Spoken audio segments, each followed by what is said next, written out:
Hello,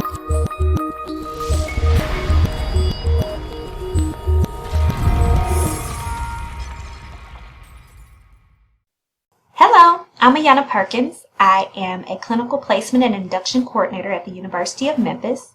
Previously, I was a teacher and a career specialist, and in both of those positions, I was able to learn many secrets of the workplace. So I'm going to be sharing those with you. But first, we're going to start with the general rules of the workplace. This is a topic that I really like to talk about. A lot of times, these are the rules that are spelled out in a handbook somewhere, and you really need to know them. So when we talk about professionalism, the Merriam-Webster Dictionary defines professionalism as, quote, the conduct, aims, or qualities that characterize or mark a profession or a professional person.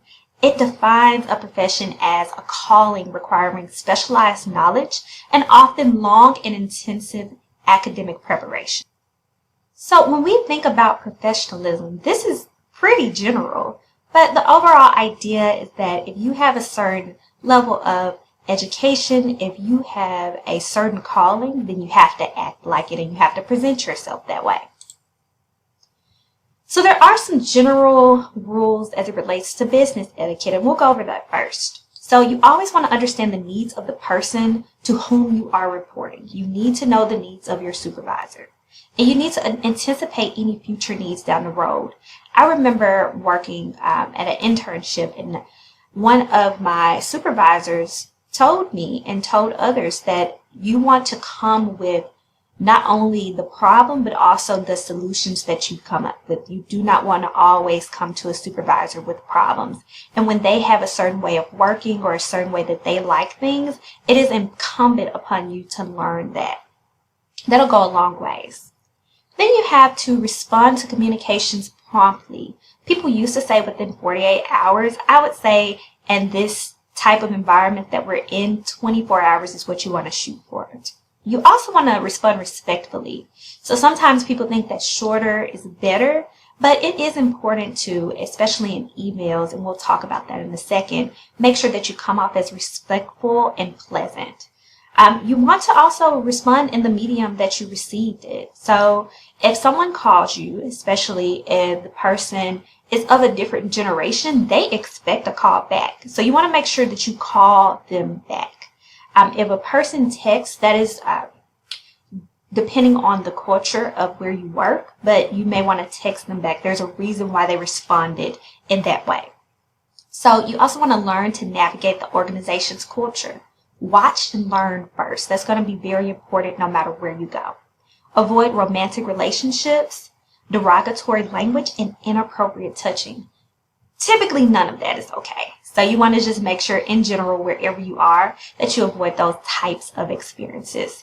And this is just the golden rule. You want to treat staff and everyone with respect and practice good manners. That always goes a long way. Civility does count.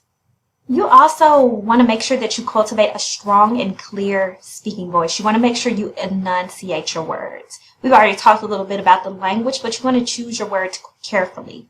You want to be able to communicate clearly and effectively. So polish your electronic and written communications. You want to be sure to use proper spelling, grammar, and punctuation in any type of communication.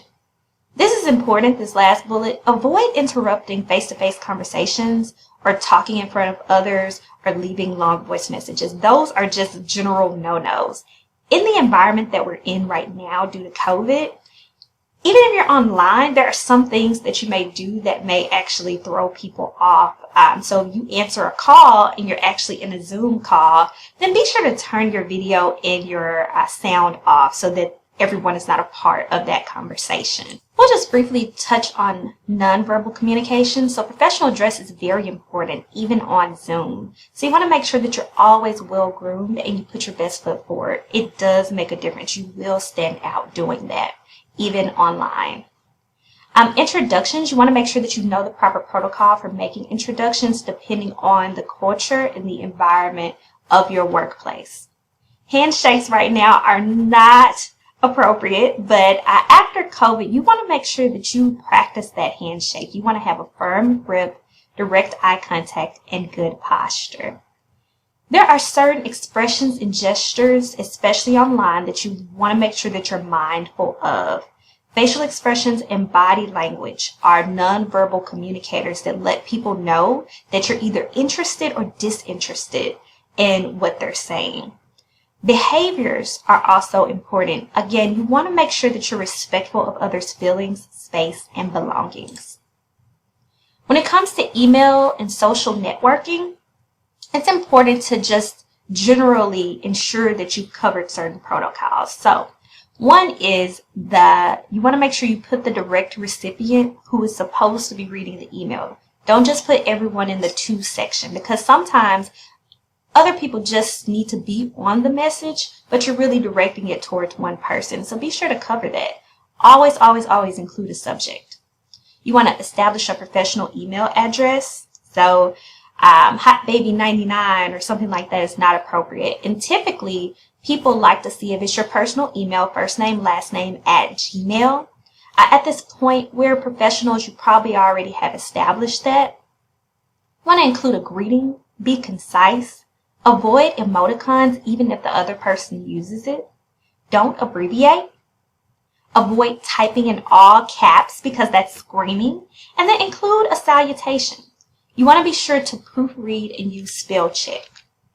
This is an example of a professional email. Please be sure to have your opening and your closing, because that for other generations, if you don't have it like this, then it's considered rude. It's considered short. So you want to say something like, "Good afternoon, I'm emailing you to confirm our meeting today. We'll be meeting in this room. Our meeting will be to discuss professionalism."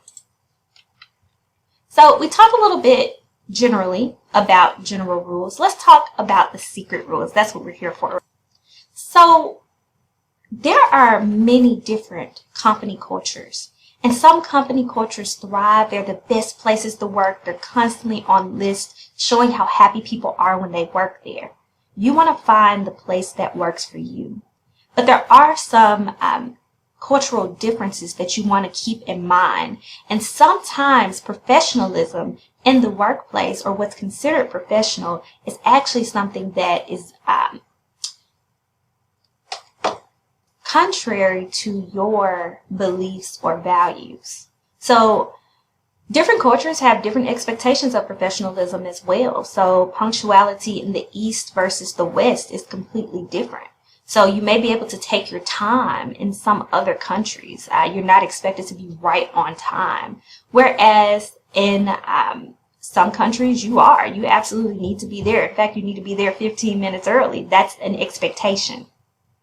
You also want to keep in mind intersectionality of coworkers. So every person brings in these different aspects of them. So there are socioeconomic differences, age-related differences, educational background. So typically we think about racial lines as being one of the biggest things that people bring to the table. But in addition to that, there are all of these other aspects of a person's life that they bring and their values that they bring. And while that is valuable, there's also an importance in everyone being able to be comfortable in that space. And if you find when you work at a place that you do not feel like you are matching that culture, then go through the proper channels. But also, there are so many different opportunities and places that you can work. So I want to encourage you all to be picky and to know your value when you're choosing a workplace. With that being said, I want to talk about the hidden rules. So hidden rule number 1 is assume that everyone follows you. So you want to be sure to check your privacy settings frequently and keep it professional. Even on your super secured second or third Instagram pages, people are able to find that. So you want to be sure that wherever you are, you think twice before posting certain things. There are people who have lost their jobs just because they posted a picture with a mojito in their hand. These are things that happen every day. You may have strong political beliefs. Be sure to think twice before you post certain things depending on the culture of your workplace. Monitor wall posts and pictures. Unfriend if necessary. There are several of my very good friends who are not able to follow me on any social media sites because of the types of things that they post. People do look at your friends as well. So even if you're posting professionally, if they're posting things that are unprofessional, then people look at that. You want to know what's appropriate and what does not reflect positively on you when you use your social media tools. LinkedIn is just a great tool. It's one of my favorites. So you want to use LinkedIn carefully as well because this is the professional site.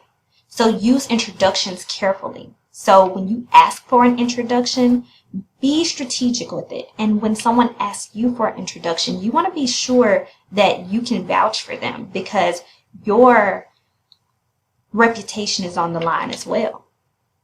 You want to always tell the truth. When you're discussing where you worked and what you've accomplished, be honest, but don't oversell yourself. And please don't gossip. Never share any type of personal gossip or gossip from your workplace on LinkedIn or anywhere because you never know who may read it.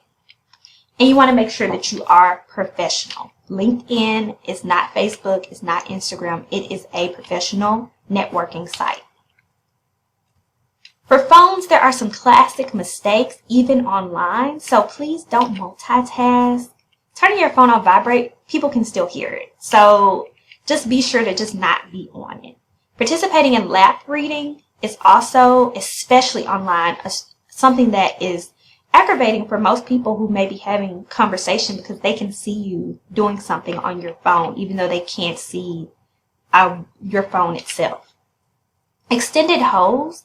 If you have to put someone on hold, if you could just give them a call back, that's probably better instead of doing an extended hold.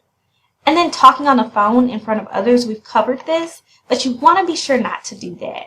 And then interrupting face-to-face conversations to answer. If you do not have to answer a call that comes in, then please don't do that because it communicates to the person that that call is more important than you all's conversation.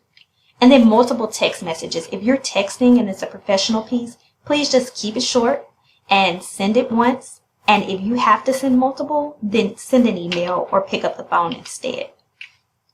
Unwritten rule number 2 is act like you belong there. You have to show your value to. So you want to always make a good first impression. First impressions are the most important ones. And you were hired for a reason. So show that they made a good hire every day. Unwritten rule number 3 is it's who you know. I'm sure that you all may have heard that before, but relationships do open doors. So you want to make sure that you bring positive energy and you be an owner and not a critic. You also want to be authentic, but use discretion. So you want to bring yourself to the table, but you also want to maintain professionalism. I can tell you right now, being on some teams in the past, that teams are where relationships are built and destroyed. So you want to be mindful of how you and others work together. Spend some time understanding people's personality types, their communication, their comfort levels, and other things that they may bring to the table. Unwritten rule number 4 is lobby for yourself. This is so important. You need to be keeping track of your own performance metrics, your budget, your accomplishments. You are the owner of your future. No one else is keeping track of those things. So if your work isn't valuable, visible enough, then how will you get noticed? How will people be able to say that you're doing great work? So you want to advocate for yourself. Feel a need where you see a need in an organization. If you see that something is going on and it may be slightly outside of your role, if you're able to feel that need, do that to build your experience. And last, be proactive.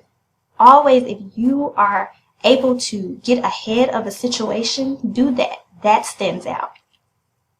So I want you all to pause this video and I want you to write a 30-second brag session on yourself and the great things that you've done. You have control of the conversation. And the last unwritten rule is for you to know the peaks and valleys. There are parts of the year that are busy and not so busy. You want to know when you can take off. So if you were a car salesperson, you wouldn't take off their Toyota sign. So think about that. Thank you for listening. I look forward to meeting you all next week.